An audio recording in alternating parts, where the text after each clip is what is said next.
Kip, what's going on, man? Thanks for joining me on the Ask Me Anything, as if you have a choice. You don't have a choice. You just have to be here. That's true. Do I have a choice? You have a choice. Oh, okay. You have Nice. chosen wisely by being here today. I still have freedoms. It's not my You do. destiny's not predetermined. Yeah, we actually talked about that in the Iron Council this morning a little bit. I had an interesting conversation with a podcast guest who will be coming out over the next 2 or 3 weeks, and we were talking about free will. He doesn't believe in free will, which is kind of an interesting thought, and I think one that's actually growing. I don't really want to go down to the rabbit hole necessarily on this, but definitely some interesting perspectives there, and it was fascinating to talk with him a little bit about it. Yeah. It's interesting. We'll leave it as that, right? Yeah. No, I mean, I'd be curious to hear what you guys think. Obviously, a lot of you guys listen, probably Sam Harris, who's, I think, talked a lot about this. I think his definition of free will is a little bit off, which is why he says he doesn't believe in free will. So I think in order to have the discussion of whether or not free will exists, you probably ought to get on the same page with regards to what you're even talking about. Sometimes we just assume that you think free will is the same thing that I think it is, and therefore we have these debates, and we end up realizing that we're closer than maybe we initially thought because we defined a term a little bit differently. This goes back to what we've said a lot, is that words have meaning. Words are powerful. Yeah. And the better we get at using words and learning how to communicate effectively, the more effective leaders and fathers and husbands and men we're going to be. Yeah. And I think some of that is the not diving in deep enough and just looking at things from the surface. I've had this conversation around laws within cities or whatever, and I'll not a joke, but I'll kind of make a point where I'll say, "Oh, a little bit more freedom taken away." My wife's like, "Well, we still have freedoms?" I'm like, if there is not truly, right? Like there is a balance between some of the laws and securities that we quote unquote put in place and our liberty being affected. It's very much so. Absolutely. Yeah, but people don't think of it that way. They think it as like, oh no, it's not totally. I'm like, well, it kind of is. It kind of is. The problem, and that's why we have to be really careful. Yeah, I think for the most part, we as a society try to do a good job by implementing moral virtues and self-imposed limitations.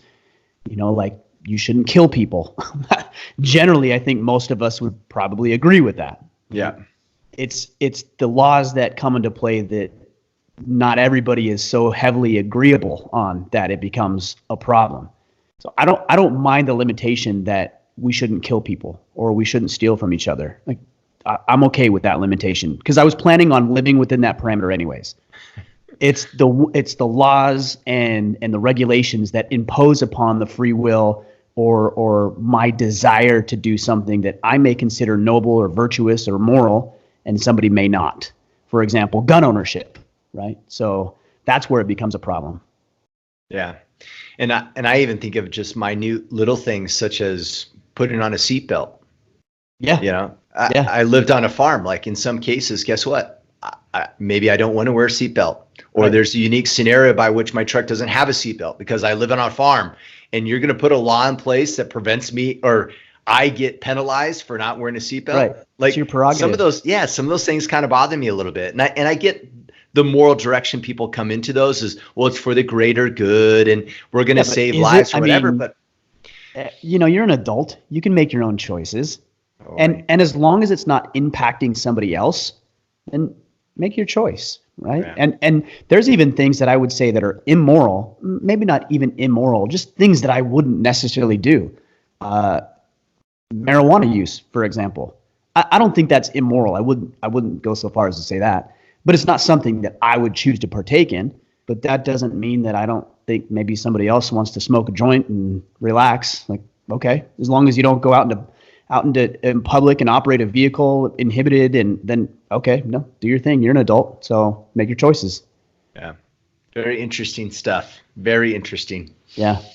All right, man. All right. Well, there's our standard intro. We're narrowing it down. It went from like 10 to 15 minutes to 4, so that's pretty good. Yeah, we're getting better. It's mostly just because I was fighting really hard not to go into the whole like, do we have agency or not kind of question. That we could riff on that for about an hour. Yeah. Oh, at least. Well, guys, if you don't know what we're all about, most of you do. The podcast has been growing. Actually, YouTube has been blowing up. I think we've got, Nice. I want to say close to 17,000 new subscribers in the past roughly 3 weeks. So if you want to look at Kip and look at me, I don't know why you'd want to look at Kip, but if you want to look at me, then you're going to have to look at Kip too. So head over to, I'm stuck on the screen. You don't have a choice. Yeah, That's right. Just go over to our YouTube channel. You can listen and watch this podcast and the video for this and other podcasts and me just kind of shooting off the hip a little bit. It's youtube.com/Order of Man. And then did I tell the guys what we're doing here? I don't think I did. We're fielding questions from the Iron Council and the Facebook group. So we're going to do our best to answer as many as we can today. Yeah, and a majority of these questions today will be coming from the Iron Council to learn more about that brotherhood or that mastermind or that exclusive group where it has secrets and you don't know about any of them until you join. You can go to orderofman.com/Iron Council. Yep. Secret handshakes, secret combinations, codes and passwords, barcodes on our necks. Come on, man. Don't be giving all that stuff away. All right. Our first question is from Moose. Hey, Moose, how's it going? I feel like we should say hi to all these guys since we know them intimately. The first question is from Moose. What do you think is the best way to handle in-laws who still insist on seeing you as the man you used to be instead of the man you are today? You know, that's one of two things. That's either going to come with time, just continue to be this new man. Everybody runs into this a little bit, whether it's in-laws or buddies or friends or people from the past who know you as the old you. I still run into that. There's people that I know from high school that judge me based upon a 20, 25-year-old kid, not the 38-year-old man that I am now. So the best thing you can do is just to continue to be that man. Hopefully at some point they begin to see that this is a change. It's a permanent and lasting change. Communicate with them effectively. I mean, you don't have to go spilling all your secrets and disclose all the information. They're in-laws, right? There's a limit to what they need to know, but communicate with them, engage with them, be supportive of them, include them in your life to the degree that you and your wife want to. And outside of that, what more can really be done? They're either going to get on board or it's at some point, or they won't, but that's still the appropriate course of action. Yeah. Do you think there's a mindset and a different approach when that's a concern versus when it's not? Oh, yeah. Well, I think the concern is when it starts to spill over into the relationship between you and your wife. So if your mother-in-law or father-in-law, for example, are sowing seeds of discontent in your wife, and that's spilling over to your personal relationship, okay, that becomes a problem, right? If my in-laws think negatively about me in some capacity, I can live with that. That's fine. There's a lot of people who think negatively of me. It doesn't affect me. But when it begins to affect me, that's a problem that I would address. Now, I don't have to deal with that, fortunately. I would have some very, very serious conversations with my wife about what is being said. I would definitely establish some boundaries between me, my wife, and my in-laws. There would be consequences for continuing to cross those boundaries, like limited access to us as a family unit. And then if it got bad enough, then I would have a very serious adult conversation with my in-laws. Cool. All right, Jordan Stanley, fixing to make a huge move to Idaho. Yes, it's going to be winterish. How do I relay to my 16 and 17-year-old daughters that this is just an adventure and the reason for moving are genuine and much needed change for our family? We wish we had done this earlier, like years ago, but we procrastinated. Good luck, man. 16 and 17-year-old daughters. Holy cow. Jordan, I don't envy you, brother. That's true, huh? That's tough. Yeah, they probably have boyfriends and cheerleading and sports and favorite teachers and all the activities and all the things that they're doing, which, gosh, that makes it even harder. My kids are fortunately younger when we made the move. But even still, they dealt with it a little bit. The best thing I did for our kids, I believe, is got them involved in the process of moving, where we're going to be moving, what we're going to be doing, how we're going to get things packed up. Like, I just involved them as much as I possibly could. And the other thing that really, really served us well is we researched this area very well with our kids. So my oldest, for example, he's 11 years old. He loves animals. So we researched what kind of animals are in Maine, and he loved that. He was on board with that. And so we found different things that we could explore, and we wrote down a list of a bunch of things that we could do when we got here and let them be involved in that process. So I think the more ownership that you give them, the better off it's going to be. I'm not going to say it's going to be seamless. It's certainly not. And I imagine it's going to be quite a bit more difficult with older children, but I think that should take some of the sting off a little bit. Yeah. Clint McKines, as a father, I'm having a hard time with dichotomy and wanting my kids to not just be followers, teaching them it's okay to be defiant when they question something and not being defiant to me. My kids are just entering their teens, and up until now, they have been great and not questioning me, but my daughter is hard-headed as me lately on this subject. How do I cultivate this more, help them to be defiant at the right times, like standing up for others and not just blindly following, but also knowing when to follow Dad?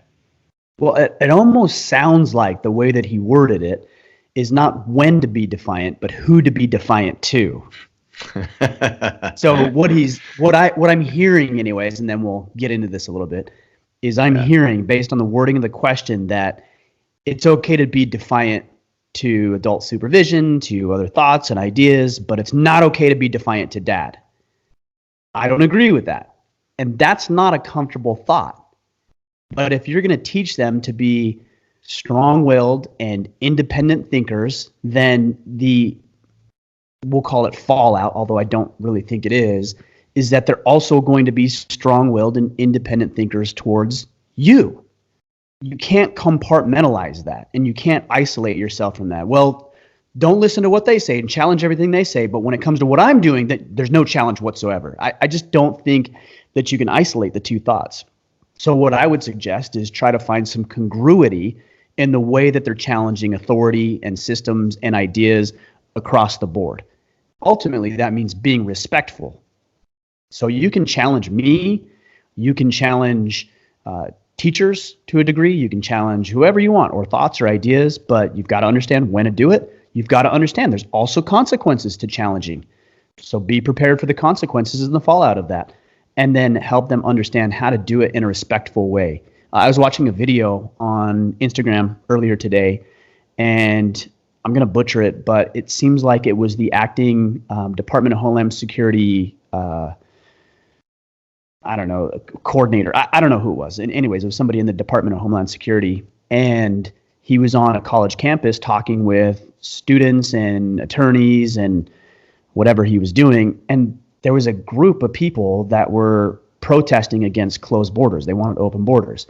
And they wouldn't even let the man talk. And I just thought, what a childish way to approach this. You know, if you have a disagreement or something that you see a little bit differently, okay, choose the right forums to be able to have these conversations. This guy's coming because he was invited, and I actually liked his approach. He said, you know what, I've been in law enforcement for my entire career. I've defended the right to freedom of speech, which also includes me, and I should be able to speak here. But that said, like, I'm here to have a discussion and I'm here to teach what I know. So if we want to debate, maybe that's a different forum. If you want to have those conversations, we could do that at another time. But I would appreciate the respect to be able to have this conversation. And they kept chanting and kept shouting. And he said, you know what, closed his book. He left. He's like, thanks, I'm out. And that's not the correct way to handle authority or a disagreement.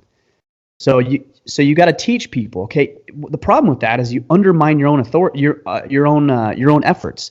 Like, these people think they won something. They had some great victory by shutting this down. No, they undermined their own efforts. They made themselves look foolish and immature and irresponsible, and more people are going to be pissed off about that and not actually rally around a cause that maybe otherwise they would have. So use these as examples of what to do and what not to do. When my kids ask me about chores, for example, I don't say, because I said so, although I want to. I say, because we have a home and there's trash in the home, and we don't want the trash not to be, or to be in the home. So we have to put it out to the curb so they can take it to the dump where it can be disposed of properly. And this is part of having a home. So if you don't want to take out the trash, then you can go sleep outside tonight, because having a place to stay means that there's responsibility to take care of the place, right? So I'm explaining what it is we're doing and why we're doing it, as opposed to just laying down the hammer and saying, because I said so, because I'm the dad, because this is the way we do it. Explain it. I think you're going to have a better likelihood of them understanding why you're doing it, which hopefully, I mean, they're still going to be pissed, right? My kids still don't want to do chores, even though I explain it, but they get it, right? They understand. So. And over time, right?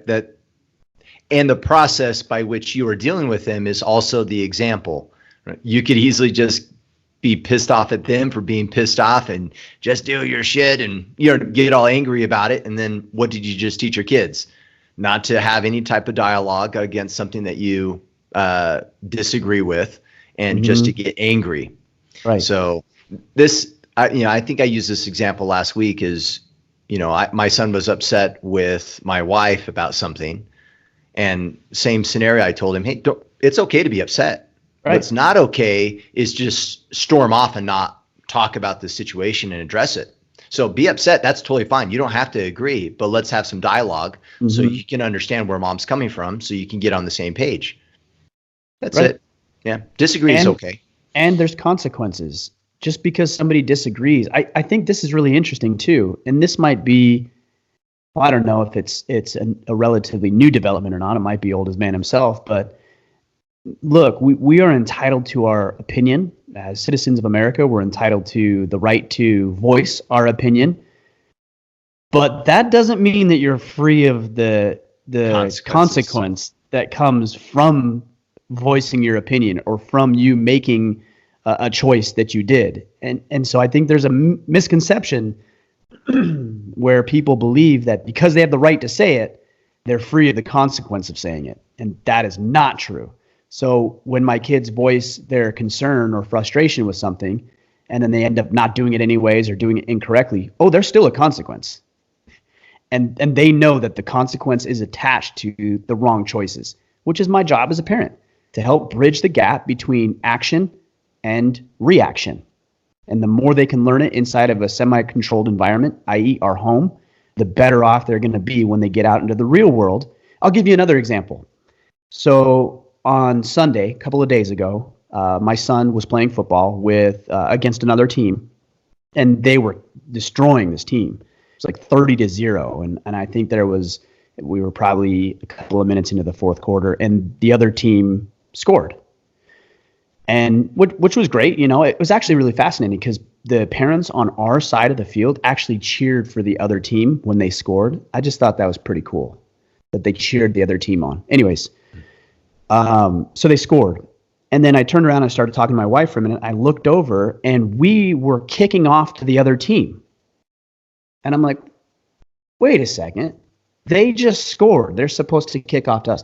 Well, apparently there's some sort of weird mercy rule where if we're up over a certain amount with so much time left in the game, then they get the ball back. And I thought, what? That is absolutely ridiculous. What are you teaching these children? First, you're teaching the winning team that it doesn't pay to win, right? If you win, it's going to be taken away from you, and we're going to make it even for somebody else. You're teaching the losing team that you can suck and people will take care of you. Like, you're completely undermining your what you're trying to do here. And too many parents in too many cities and too many organizations try to do this, and what they fail to do is connect the dot between action and reaction. So then our kids go out into the world having this misguided sense of consequence and choice, and they get throttled because they never learned the lessons they should have learned when they were 5, 6, 7, 10 years old, because we as parents and adults were too weak to do it correctly. Yeah. That's interesting.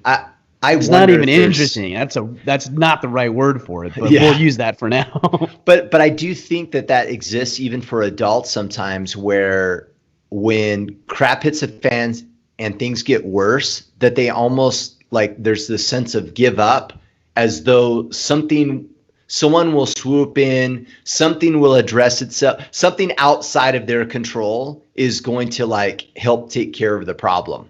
Oh yeah. And that's And been conditioned from a young age. yeah, yeah. It's a shame. And It's a travesty. it is, because the reality of it is, in a lot of those cases, it's going to get worse. So you better start acting now before it gets worse. Or from a young kid's perspective, if you want to get blown out and beat by 100, you better start playing a lot harder than you're playing right now, because it's going to get a lot more embarrassing, boys. Well, the consequences and the stakes are higher. If you lose a game 50-0, okay, well, you're wounded pride. You're going to have to do some laps at practice the next day. Like, there's some consequence to that. But out in the real world, you lose your job and you can't pay for your mortgage and you have to declare bankruptcy, which is another form of rescuing, I guess you could say. It is. So, but what I'm saying is the stakes get higher. And if you don't learn the lesson when the stakes are low, you're certainly not going to learn the lesson when the stakes are high, and you're going to be devastated. Yeah, so true. All right, Cody Guild. Is that how Cody pronounces his last name? How do you spell it? Gould. You know Cody. Gold. Yeah. Is it? I don't know. Is it gold Gould. or Okay. gold or guild? I Gould. don't know. Do you have any tactics for handling anger? The one thing I have always struggled with the most is anger, especially when I'm overwhelmed with multiple issues. It has recently caused issues in my relationship, so I'm looking for advice, tips, or even literature I can study to help me overcome this. My anger is holding me back from being the man, partner, and father I want to be. Well, I'm glad that he recognizes this. I think this is something I dealt with for a long time too. A lot of it's just immaturity and not knowing how to handle yourself. But I'm not suggesting that's necessarily the situation with Cody. He actually alluded to the answer in the question. He feels angry when he's overwhelmed. Okay, let's address that. How do you have less overwhelm in your life? The first thing you can do is you can stop saying yes to so many things. This is something that so many men do, is they say yes, yes, yes, yes, yes, yes to everything. They have no time to do anything. They're stressed out because they've got work, and then their kids are bouncing on their leg, and their wife needs attention, and they have these projects and these tasks, and then they want to do some things for themselves and go train or whatever it might be, and then they're stressed out and pissed off at their kids when it's not really their kids' fault. It's their fault for taking on so much. So stop saying yes to everything. Start making a list of priorities. What is important to me? And it's the old adage, you can do anything you want, you just can't do everything. So you have to pick something. Something has to go, or it will break, and you'll end up in an outraged situation at the people who it's not their fault. It's your own fault. So number one is figure out why you're feeling so overwhelmed and how you can cut things out of your life in order to have the space and the margin to get things accomplished, to do things that are meaningful, and then to have the space to review and recover a little bit, if you will, from activities. That's been a big help for me. The other thing I would say, and this has to come second because, well, the thing I was going to tell you is having an outlet. You have to have an outlet, a healthy, constructive outlet. So maybe that's lifting weights, could potentially be running, jiu-jitsu, archery. These are things that I do. And when I'm out shooting archery, for example, I feel better. It gives me the mental space and the clarity and the focus. I channel all of my attention and energy on one thing, the arrow going right where I want it to. And then I look at the target and I think, okay, well, the arrow's not exactly where I want, so what's wrong? Well, your sight needs to be adjusted, or you didn't have a follow through on your release, whatever. It could be 1,000, an infinite number of things. And I'm constantly trying to figure that out. So I'm so present in the moment that it allows me just to unwind and unravel from everything that's got me wound up. But in order to do that, you have to say no to something else. We talk about it a lot, Kip, as we say, find an outlet, find a hobby, find an activity. And I have guys who message me and ask about jiu-jitsu or ask what bow they should buy. And I love giving them that advice. I love that they're wanting to get involved in something that's going to be good for them. But unless you have first found the time in your day to do that by saying no to something else. So somebody the other day, I think it might have actually been on the Ask Me Anything. Somebody said, do you plan on practicing traditional archery? Yeah, last week. Yeah. And I said, no, I don't. Not that I have anything against traditional archery, not that I don't think it's valuable or even fascinating or interesting. I just know that if I do that too, then something else has to give.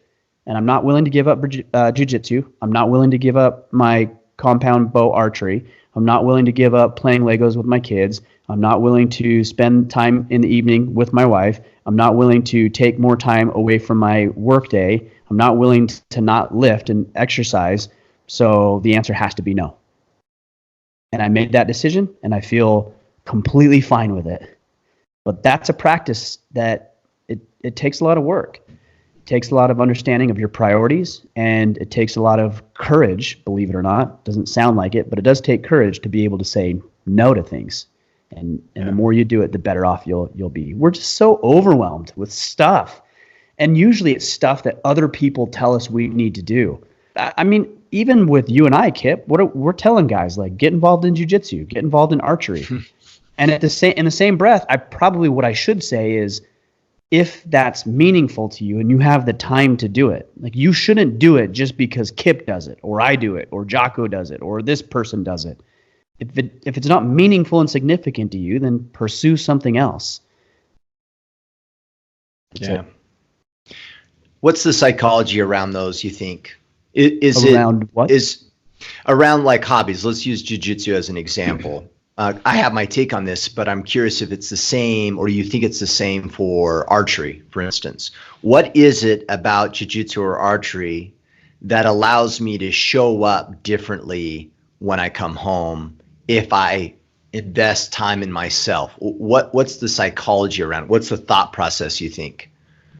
I think there's a lot of factors. The first one that comes to mind is presence. When in jiu-jitsu, I went to jiu-jitsu this morning, for example, and as me and Brody were training, and as he was trying to injure me, I wasn't thinking about my bills that I need to pay today.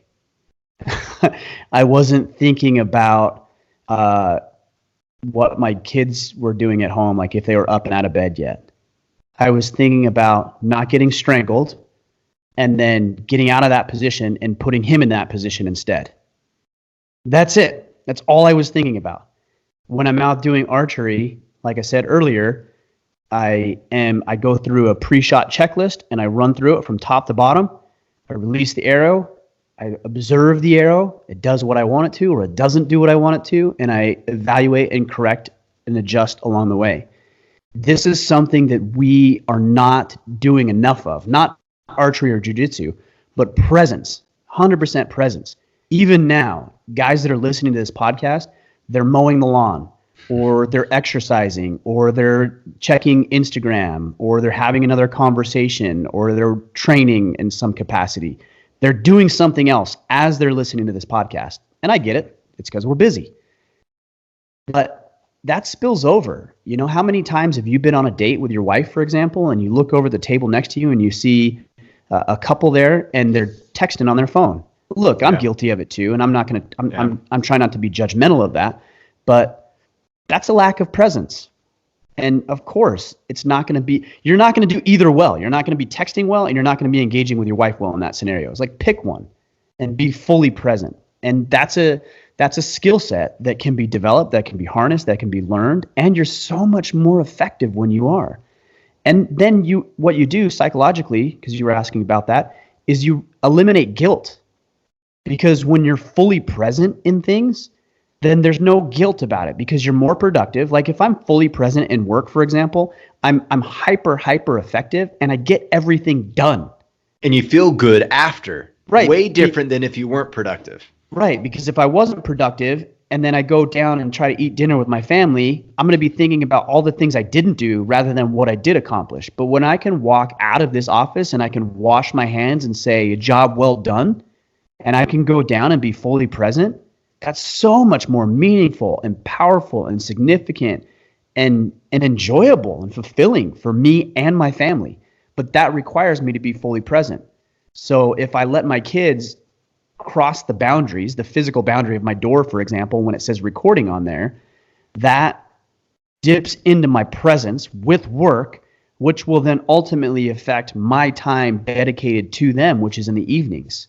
Or when somebody wants to do a podcast at night, I have to say no. I'm not forced to say no, but I've already made the decision based on my priorities and my boundaries. The answer is no. And I just uphold that, and things seem to be working out better when I do uphold those boundaries, whatever those look like for you. Yeah. I love this because I think for the guy that is overwhelmed, that has taken on too much, is stressed out, and in Cody's example, angry, if he sits down and evaluates his thought process, why is he angry? And I think it alludes to exactly what you're saying. I feel angry right now. Why? Because I didn't get what I needed to get done at work. Yep. Because I feel unaccomplished. I feel stretched. I feel that I don't have the support I need. I have too many people pulling from me from different angles. No one gives a crap. Everyone's just taking and no one's helping me. Like, all this meaning you're adding to why you're pissed off. And at the root of it, obviously, is probably tied to the actions and the boundaries in which we accept in life. So we get this type of clarity through other things and other means, right. and having that headspace, if you want to use that term, to be present and even have a proper perspective of things. I think right. The strangling of someone trying to hurt you puts things into perspective, right? You then go home and that's you're like, the priority. Geez, you know what? I feel a lot better. Why? Yeah. Because I'm not dying. Mm-hmm. Yeah. Thus, I am happy. Right. So you altered your perspective by the hobbies and by the things that you chose to take on. Yeah, that's absolutely right. And you know what? If you're feeling stretched or overwhelmed and people are pulling on you and everything else, that's your fault. Yeah. That is your fault. Too many people say, oh, well, I just have so much to do, and this person needs this, and this person needs that. But you took that upon yourself, or you didn't establish the boundary. It was funny. I was in the car the other day with my family, and I can't remember where we were going. But is this that minivan you're driving? The minivan, that's right. My wife. We'll talk about that here in a second.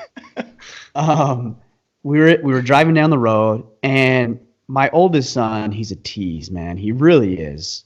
He just doesn't know the line. You know what I'm talking about? And he just takes it too far. And my daughter said, "Ooh, you're making me so angry." And my son's response was perfect. Perfect. Although it was bugging me that he was teasing, his response was perfect. He says, "Nobody can make you feel anything. You have to decide that for yourself."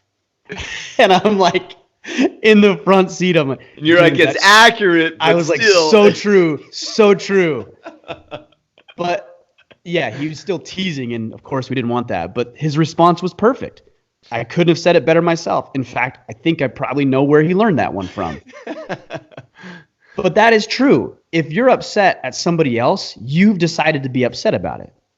They didn't look, and you might actually be justified. I'm not saying that you wouldn't be justified. You might be, but you have decided that. Well, so decide to make some different choices. Decide to respond differently. Decide to feel something differently. If you don't like where you're at, change it in some capacity, and you're going to experience a different result. And then evaluate it. Is it the desired result? Yes, cool. Do that again.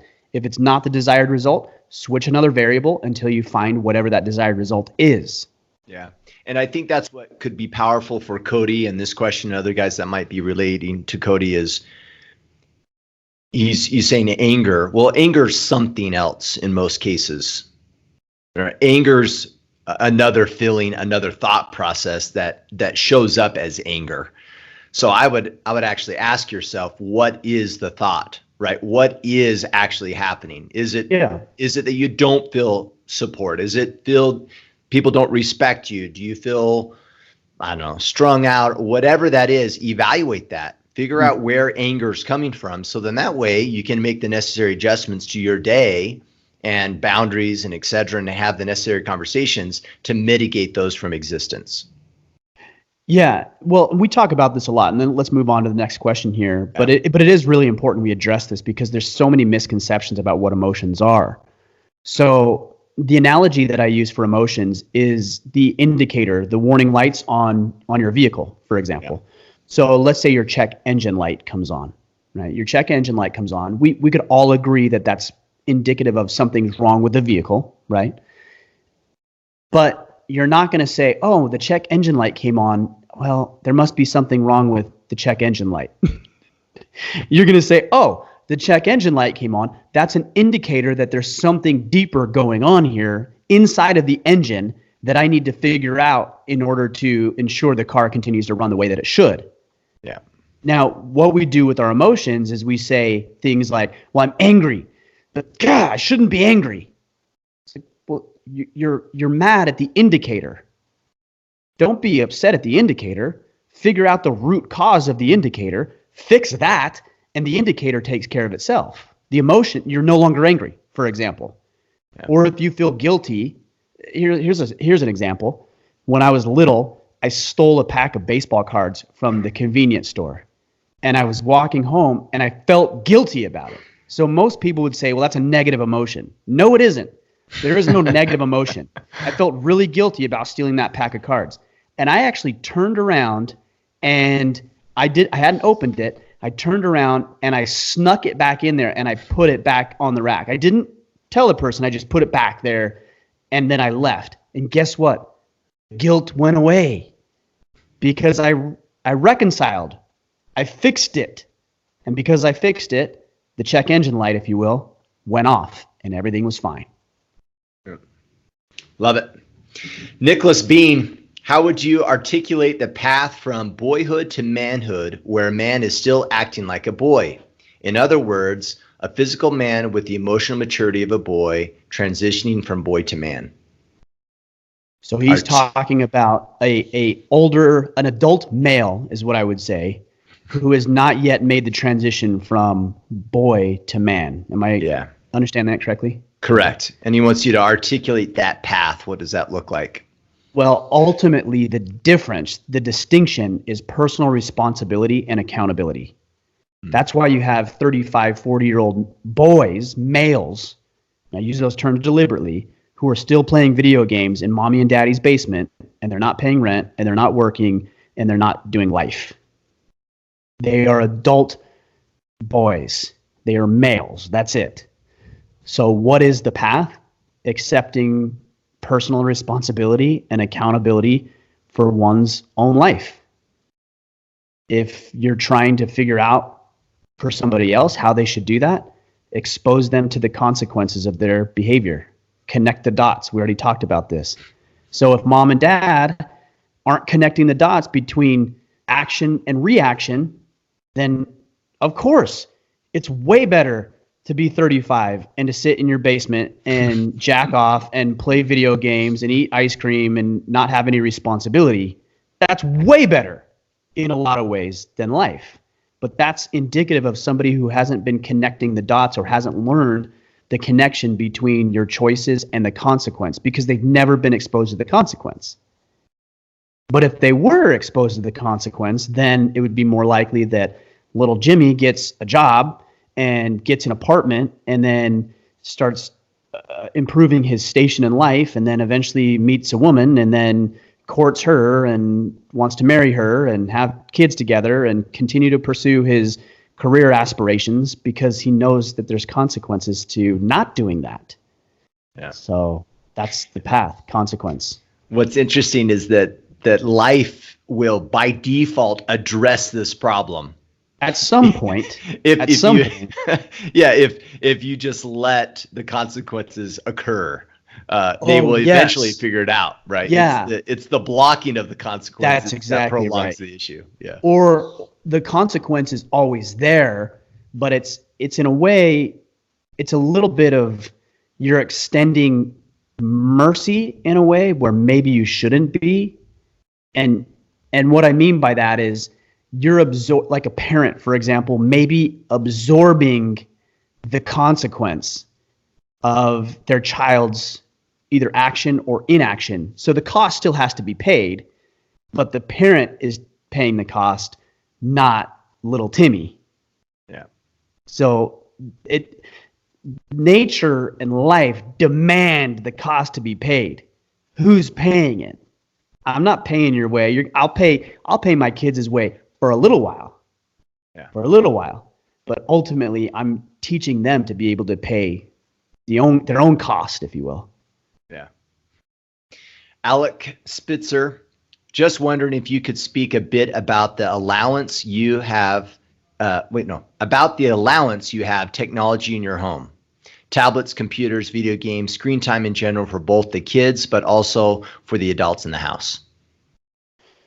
Well, I don't personally, let's talk about my wife and I. We don't personally do screen time necessarily. I mean, I do at work because that's all I do. I'm either on my phone or on the computer or doing a podcast or whatever. So I'm always in front of the screen.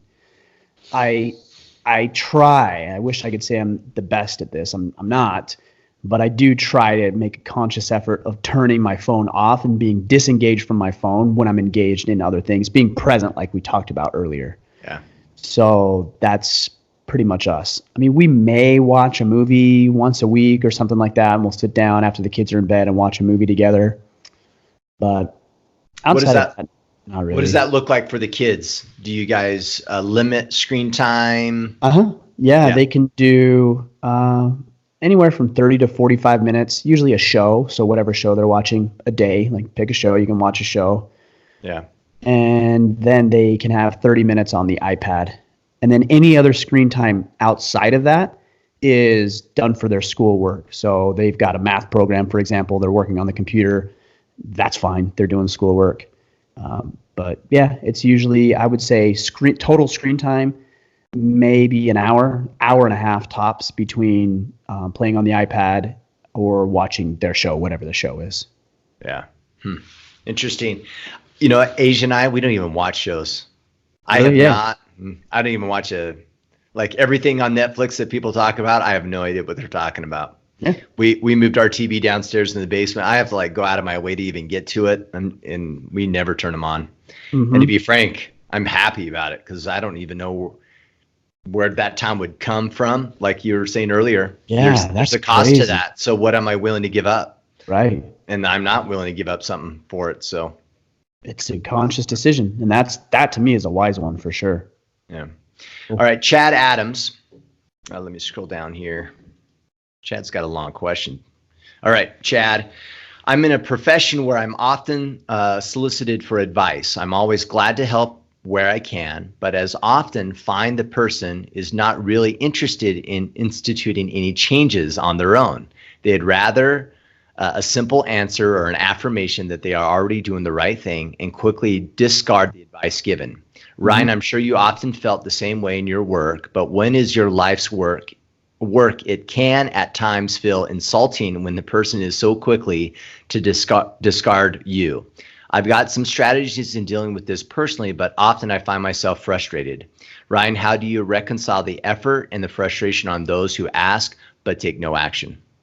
So Chad actually emailed me and he said, hey, by the way, I wasn't talking about you. Because I sent him a message. Oh, did you ask him for some advice? Yeah. And I said, hey, man, I'm having some shoulder pain. And what do you think? Now, the difference is. He said tap earlier. Is that what his response was? That's right, yeah. No, the difference, I hope anyways, I hope he sees this and feels this way, is that I've taken action on his advice. He sent me a couple of videos. He said, do these exercises. So I started doing those exercises. I told him I was feeling better.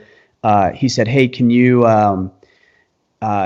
shoot a couple of videos of you articulating and moving your shoulder and elbows just so I can see? And so he gave me some instruction, and I did those and sent it back to him. He's like, okay, now you're supposed to do this every day. He gave me some more instruction. So I think the difference is that I hope, again, that I'm applying it so he doesn't, I'm not the guy he's talking about, right? Okay. Look, the answer is you place barriers between yourself and other people. And I know that sounds weird because we talk about not having barriers and developing relationships, but if you want access to me, then you have to prove that you're willing to jump through a few hoops or over a few hurdles. So I deliberately put those things in place in order to see how serious people are. One great barrier is in the Iron Council, we ask people to pay for the Iron Council. It's not free. And in fact, nobody in there is in there without their membership being paid for. Because I believe that the barrier there's even guys in there who have said that they can't necessarily afford the membership because they're strained on money. And we've had members of their team who have said, hey, I want to pay their tuition, if you will. And I've been hesitant about that in the past because I've actually done scholarships and I've given an Iron Council membership to people and they don't do it. To your point, Chad, they don't do anything. But if somebody sponsors another member, then I will tell that member who's being sponsored that their team is paying for their membership and that you have an obligation to be engaged. If you're not going to be engaged, then please let me know right now so I don't debit your team member's account, because I will, and they're going to pay for it. That's a barrier that has to be established. I also am quick to release people out into the world who aren't really interested in making change. So if somebody comes to me and says, hey, Ryan, I've got this idea or this project I want to work on, and can you help me start a podcast? And I give them 2 or 3 pointers and they're like, oh yeah, I tried that. It didn't work. I'm like, cool, go try your own thing then. Best wishes.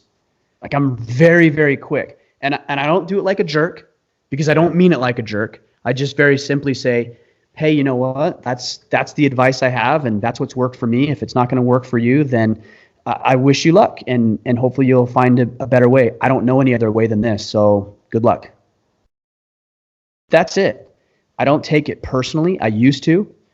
It's not personal. In fact, that individual is not thinking about me at all. They're just thinking about themselves, which is typical, just like I do. Yeah. So I don't take it personally. I don't allow it to build up any sort of bitterness or animosity, because I realize for every 10 people who are probably going to go down that path of doing nothing and wanting the simple solution, there's maybe 2 that I really, really could impact, that I could really, really change their life through some ideas or some basic information. And I look at it as my job to find out quickly who that is and pour the limited resources that I have into those individuals. And the rest I release out into the world as delicately as I can and wish them well on their journey. But I'm not going to if I keep beating my head against the wall and saying, man, I really want Kip to do this. I can't control you, Kip. And I'm not even going to try. I just know that I cannot. So I'm going to give you what I can. If you want to return and report, and hopefully it works. But if you're not doing it, I'm like, hey, he's not interested. And I wish him the best, but it's not my responsibility or obligation. I've done what I can do, and this is all I can do. I think this relates to something that we see sometimes where guys will want to give advice to people. It's very much related to the same concept, right? It's like, oh, this individual needs this concept or this advice. I have information that could benefit them. But if they're not asking you, they're the equivalent of these same individuals. They're not even invested enough to actually make the change. So even though you may throw an amazing concepts or ideas at them and have a wonderful advice, it's not going to work because they're not even in the mindset to be ready for that. Right. There's a phrase in the Bible, and I don't want you guys to take this out of context. The phrase is not to cast your pearls before swine. And again, I'm not trying to be judgmental. That's not what I'm saying here. I just want you to listen to the concept. I have valuable information to share. I know it's valuable because it's changed my life, and it's changed thousands, if not tens of thousands of men's lives. I am not going to put that information out into the world or give that information to somebody who is not going to be appreciative of it or not going to implement any of it. Now, I will always give somebody the benefit of the doubt by giving what I can. And if they prove to me otherwise, then I realize, okay, this is somebody And again, I'm just using that phrase. I don't mean ill of these people. I don't think they're swine. I want to put that out there so there's no misconception about this. I just think that if they're not interested in it for whatever reason, I'm not going to cast my pearls out that way, if that makes sense. I hope that makes sense. Yeah. Totally. Completely makes sense. And then you do things such as, AKA this podcast, as a way to put that information out for the masses so that way they can determine if there is an interest there. And if there is, then we have these other boundaries and other means in which they could jump through. Exactly. To move further down that path. Yeah. Somebody in the Facebook group the other day said, is there a way to make this less expensive for people who want it? I'm like, what's less expensive than free? Like, you want me to pay you to access it or what? Like, I don't understand what is less expensive than free. And he came back, and I think what he was talking about was the Iron Council. I said, yeah, there's definitely a way to make it less expensive. Listen to the podcast, engage here in the Facebook group, read the book that I made available, jump on the website. There's an infinite number of ways to access what I've shared with you. Jump on YouTube without having to pay a thing.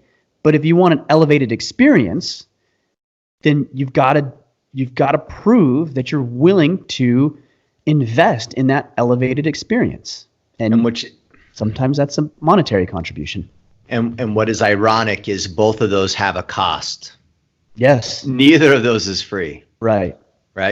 Get the book, read, have conversations, study, invest in yourself, right? There is a cost to all growth, whether you like it or not. Right. And ironically, and I don't know if this is a negative, I think it's valuable to point out that if you probably ask the guys in the Iron Council if they think it should be cheaper, I would bet that the percentage of them would say it needs to be more expensive. We should ask that question. We should. No, but I really do think, and the reason why is because they understand that barrier. They see the value of it. Yeah, and they would see like, hey, we need to make this a little bit more exclusive. We have guys that aren't fully invested and aren't ready yet that are in here. Mm-hmm. There's a lot of truth to that. A lot of truth.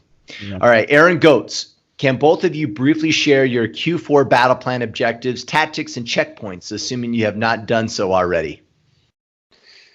I don't want to get into everything necessarily because that could just take a long time, more than I want to take. A lot of guys in the Iron Council ask this question, and my response is talk with your battle team. No, just like talk with your battle team. You've got 15 guys in your battle team, like share that with them. That said, I can share with you what some of my objectives are. One is to finish the manuscript. That's my what we would consider calibration objective, to finish the manuscript for the book. So I'm writing a minimum of 500 words per day. That's it. Another one is to successfully complete 2 hunts. And in order to do that, I'm practicing 30 minutes of archery every single day. That's my tactic. And that happens to be my connection one because I'm going on hunts with people, with friends who I want to build better relationships with. So that's what that one is about. The condition one is to get down to 15% body fat. That's one that I've been working on for, frankly, quite a while. And I'm getting closer and closer and inching my way there. My tactics are to eat clean and to have 1 hour of exercise minimum every single day. Sometimes that's going to the gym and training, and other times it might just be a walk around my property, but it's every day an hour's worth. So there's 3 for you. Way to tackle something fun during the holidays. What do you mean? Well, I'm doing no junk food, and I was talking to Asian. She's like, "Oh, you should do no junk food with me." I'm like, "All right, fine." But I'm thinking, wait, we have Halloween coming up. We have Thanksgiving, and Christmas. That's not really my thing. Like candy and sweets is not really my thing. My thing is chips and salsa, man. Yeah, I could eat the entire bag of chips and salsa in one sitting. Chips and salsa is like food for me. I think I'd classify that as eating clean. It's vegetables. It's potatoes, corn, and tomatoes. Yeah, it's got to be. It's veggies. I'll share one on my connection is around my son. My objective is just to be a little bit better connected with him. This is his senior year in high school. And I just want to make sure that we're spending as much time as we can together. And so we're doing daily workouts together in the mornings before he goes off to school. And then we're going to start doing jiu-jitsu classes at least 2 times a week. Excellent. So, which just allows me to get more jiu-jitsu in. So that's right, man. Self-serving. You're such a jerk. You're more worried about jiu-jitsu than you are your son. That's really for my son. I don't like jiu-jitsu. Fair enough. I could tell you're not very good at it. Yeah, no, I'm not. I got smashed this past week. Whatever, dude. That's the thing I'm learning is that it doesn't matter what belt you are. We all say the same thing. It's like, I'm just not good at this. It's because there's someone always better to beat you up. It sucks. It's the path, man. There's no destination, right? It's just the path. Like even a black belt, like the destination is not black belt, right? The destination is it's undefined. There is no destination. Totally. Well, and we talked about this on the Friday call. Someone used the jiu-jitsu analogy about I can't remember what we were talking about, but like the goal of having a black belt, and I kind of flipped it on its head a little bit and said, is the ultimate goal or the value the belt? And it's really not. It's the man that you become by trying to get it. That's the real payoff. Yeah. Right? No one wants the belt. We can all go buy one, right? But it's the man that you become by doing it. Well, I even think about, behind me, there's different things, whether it's like race medals, or you can see a couple of my mounts. I don't know if you can see them or not, but like I've got my sheep mount, my deer. Those are, some would say trophies, right? So, and they are. I mean, let's be real. That's what they are. But to me, they're just an indicator of something that I accomplished. And so it's not the thing in and of itself. It's the fact, it's a reminder that, I accomplished this. I did this hard thing. And this is a reminder of the hard thing that I did and the effort that I put forth and the progress that I've been making. So the belt system is powerful because it's just a reminder of the hard work and the effort and the journey that you have yet to have traveled. So it's a great thing, but it's not intrinsically valuable in and of itself. It's worth, $2 worth of material and nothing else. Yeah, totally. Paul Pramit Ball, what opportunities are usually available for homeschooled kids to socialize with other kids? Does the homeschooling system have its own avenues for sports and clubs? Not usually. So you say the homeschooling system as if there is like one system. There really isn't. There's a lot of different curriculums that you can access and courses, and there's a lot of companies that put out some great material and information to teach your kids and keep them on track with what they need to learn. I can't remember the one that we're using right now. If somebody's interested, I could find out. You'll just have to message me. But like I said, we can get that for you. So we use that curriculum for our 4 kids. They like the homeschooling system. It's not really a system. It's not like the school district where they have their own programs, and it's not like that. It's what you and your wife come up with is the system, right? It's what we come up with, and then a curriculum that we happen to use based on what other people have used and what's successful, and et cetera, et cetera. But for social elements, what we do with our kids and what you can do if you're homeschooled is, a lot of people don't know this, is that you can actually participate in the school district's sports programs and the city leagues as well, even though you may not go to that school.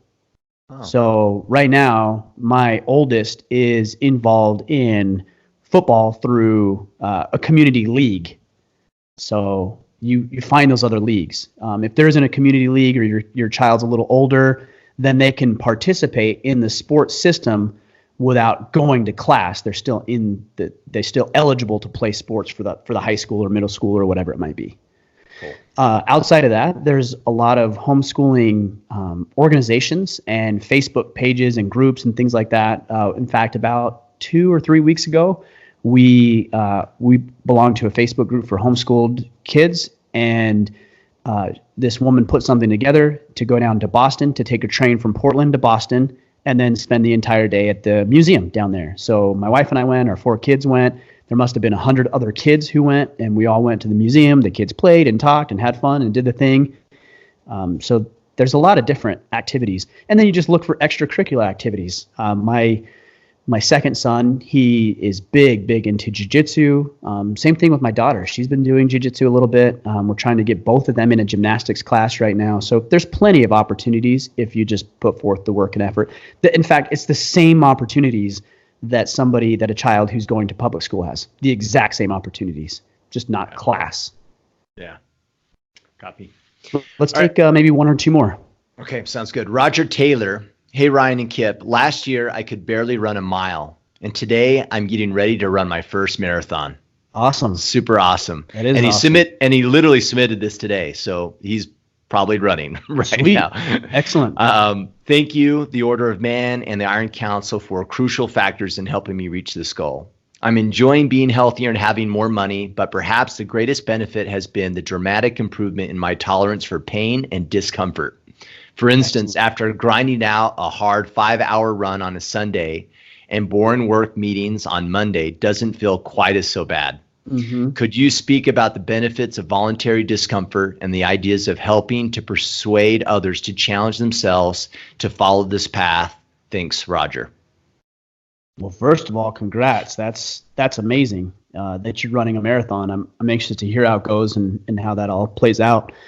I like the idea of voluntary discomfort. I think we hit on it a little bit earlier. The value of placing yourself in this discomfort, it makes you more capable. That's it. It just makes you more capable physically, obviously, because if you couldn't run a mile last year, but now you're running a marathon, you're capable of doing 26 times what you could do before. So you're a more capable man. And David Gilmour makes this distinction in his book, Manhood in the Making. Jack Donovan talks about it quite a bit. There's a distinction between being a good man and being good at being a man. And one speaks to morality, the other speaks to capability, right? You can be a good man, moral, but not capable. And you could also be capable, but not moral. I think you probably ought to work towards having both. So being a capable man will help you be better at being a man, your capabilities. So there's the physical component of it.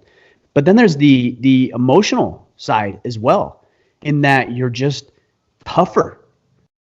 You're just grittier. You're just more resolute. Things aren't as dramatic as maybe they once were. You're able to overcome obstacles mentally that you may not have gotten over before. Things don't always seem as dire. You're not nearly as dramatic about events. And ultimately, you're just a mentally stronger human being. And this works on all up intellectually. You know more. And what you know translates. If we're talking about jiu-jitsu, intellectually, what you know about levers and leverage and your body and the chess that goes on, the mental gymnastics and chess that goes on, that applies to every other facet of life. So intellectually, you're more capable. I mean, on every level, you're better when you place yourself under what he said, voluntary discomfort.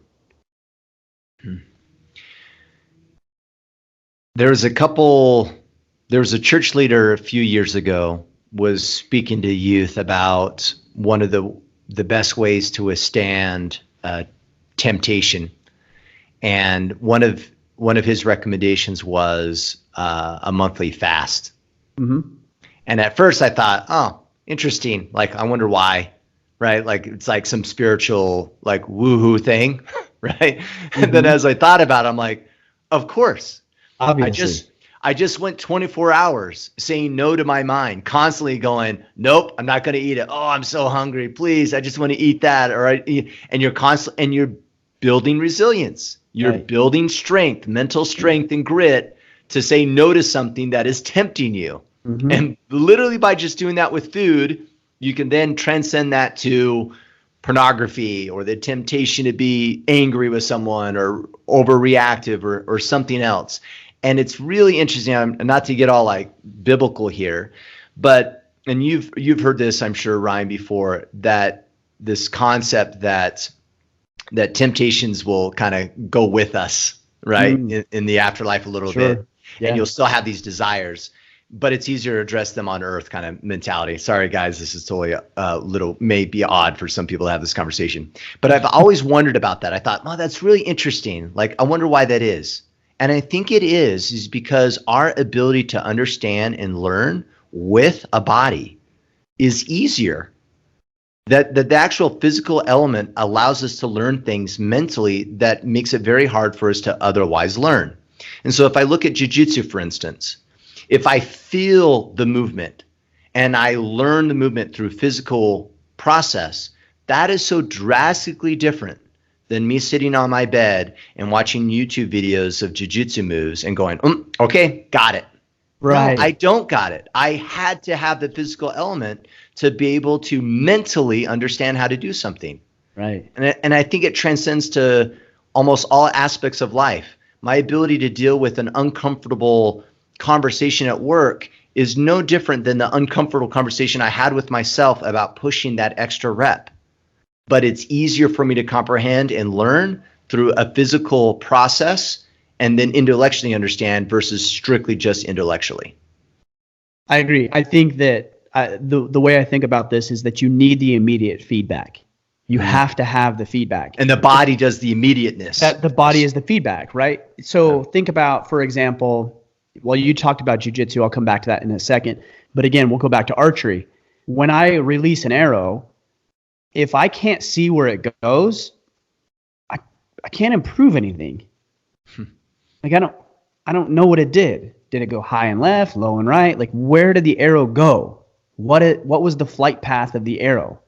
If I can't see that, then there's no correction I can make. I mean, I can make corrections, but it may or may not work. If I just watch a video on YouTube, in fact, I did this. I've got a great example of this. I trained this morning. So last night I was looking at a YouTube video and I'm like, oh, I wonder what I can learn. And on the video, it was a video of loop chokes. So I'm like, oh, that's cool. Like, I learned a little bit about that at immersion camp, just briefly. Watched like the video where it's like the 10 most savage loop chokes in history. I'm like, well, this is awesome. So this morning I was training and there was a position where I felt like, you know what, I might be able to try this. And I attempted it and it didn't work as seamlessly as I thought it should. And I had my one arm across his lapel under his neck and I was bringing the other one over the top to slide it down in there. And it just wasn't like going. I'm like, why is this not working? And I held it longer than maybe I should have, but I'm like, I really want to figure this out. And I made a couple of adjustments with my body. Like, I turned a little bit and it just slid right in and I was able to finish the submission. I needed the feedback, which is the pressure of Brody, my training partner. I needed his feedback in order for me to see how to be more effective. Because if he wasn't pushing on me and I thought, oh, somebody's actually just going to let me choke them out, like, you're not going to really improve. So that instant feedback, that immediate physical feedback is what connects the dots. And without that, you're just kind of flying around in the dark, wondering if what you're doing is working or not. Which transcends to the benefit of after action review. Because in some cases, we don't pause and we don't get the feedback. We just, oh, that worked, right? Yep, go, keep going. Just keep going. No, we pause for a second. What went well? What did not go well? What can I do to continue the positive aspects? What can I course correct in the future? And it's a natural process for us to immediately get the feedback so we can course correct and pivot or continue doing what we did well. Right. Yep. Okay. That's exactly right. Cool. Well, let's wrap it up for the day. Sounds good. These questions, as we mentioned earlier, come from our Facebook group. Join us there, facebook.com/group/Order of Man. And of course, you can join us in the exclusive Brotherhood, the Iron Council, by going to orderofman.com/Iron Council. Legacy is still open, June 11th through the 14th, 2020. This is our father and son event, or father and young man event for ages 8 to 15 years old. You can learn more about Legacy. Jump to our YouTube channel, watch previous videos, promo videos that we've done around Legacy to kind of get an idea of what that experience might be like. And you can learn more about Legacy by going to orderofman.com/legacy. I'm assuming, Ryan, the main event is full. We opened up a few spots. As of this morning, we have 4 spots remaining. 4 spots, guys. Yep. So act quickly. That's May 29th through the 31st, 2020. Orderofman.com/main event. 5 spots left. For Iron Council members, if you sign up, there's a dinner of the night of the 28th. That's just for the Iron Council. Ryan mentioned a few things about homeschooling, reaching out to him if you had some questions. You can do so by following him on Instagram or Twitter at Ryan Michler. That's RyanMichler. And of course, guys, to support, join us on Facebook, subscribe to the podcast, or hop on to store.orderofman.com and get some swag. Yes, sir. The other thing I would say is right now, I believe we have 61 roughly 1,000 subscribers on YouTube. Cool. My first benchmark, the benchmark that I'm after right now, is 100,000 subscribers. 100. So and I remember not long ago it was only 50,000. So right. Yeah. I mean, it's changing. Even 3 weeks ago, it seems like it was right around 43,000. So we've gained almost 20,000, about 18,000 new subscribers in the past 3 weeks. So we're really, really trying to grow that. Go subscribe, share the videos, leave comments over on YouTube, youtube.com/orderofman. All right, guys, we're going to get out of here for today. We'll be back on Friday for the Friday Field Notes. I appreciate you. Great questions today. Thanks for asking those questions. They were thoughtful, and I think we addressed some things that we haven't before. So, again, appreciate you. All right, go out there, take action, become the man you are meant to be.